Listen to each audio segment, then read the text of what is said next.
Let's look at the first three tools on this toolbar. This is your pointing or selection arrow. We have a pencil for drawing lines.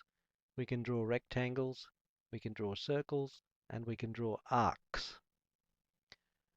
So using the selection tool, for instance, I can select this character, which is always put here at the beginning of the file. It gives you a sense of scale. I'm going to press the delete key, and now the selected item is deleted. If I take the pencil tool, I can draw, and it's a good idea to start at the center of the axes here. This is the vertical axis, it's blue. This is the uh, z-axis, or the axis that goes away from you, towards and away, that's green. And this is the one that runs across, or we probably call it the x-axis, and that's in red.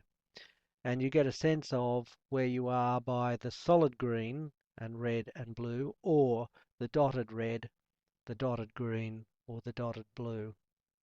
And this is the starting point, the 0, 0, 0 point.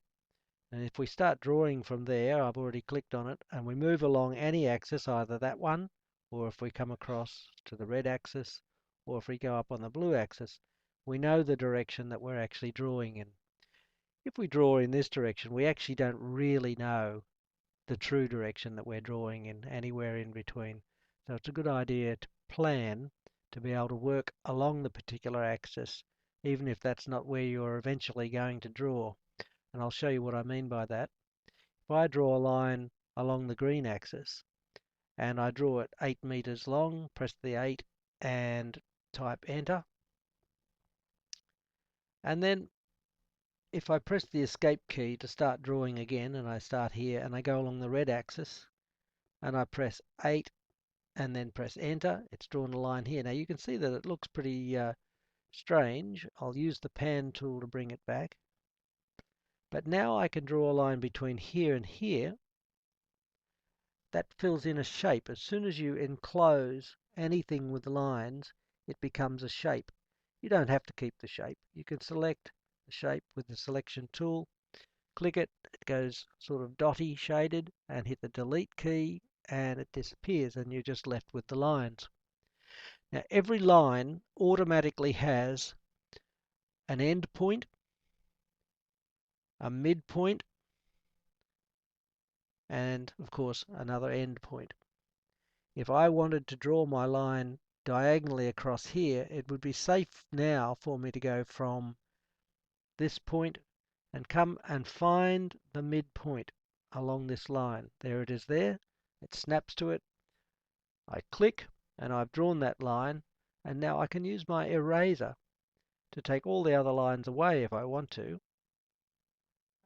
And now I know exactly the direction that this particular line has been drawn in. The next thing we need to know is how to use the rectangular tool. And if I'm in this view, I can select the tool. I can draw a rectangle on the flat surface.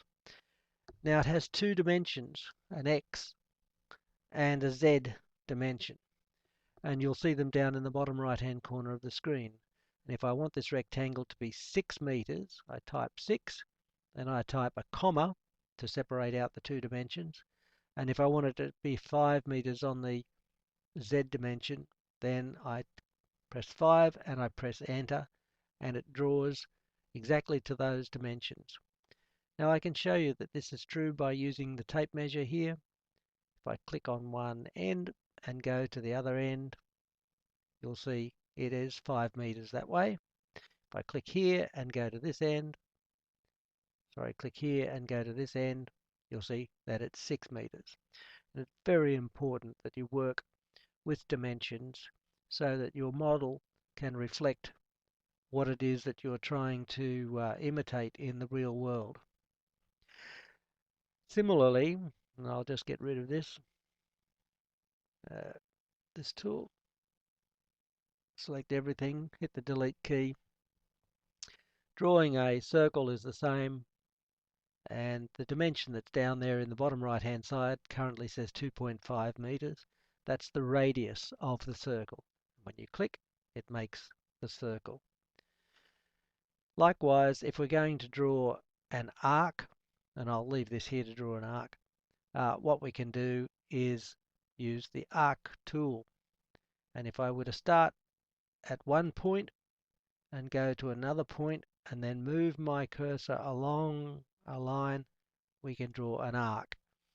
And if I just roll this over so you can see that I've actually drawn a perfect arc there. And if I take the erase, hit this part, you'll see now that I've got a different sort of shape by having an arc and a semicircle. And it is by combining all of these 2D shapes together, then erasing the lines that you don't want, that you can make quite different odd sorts of shapes.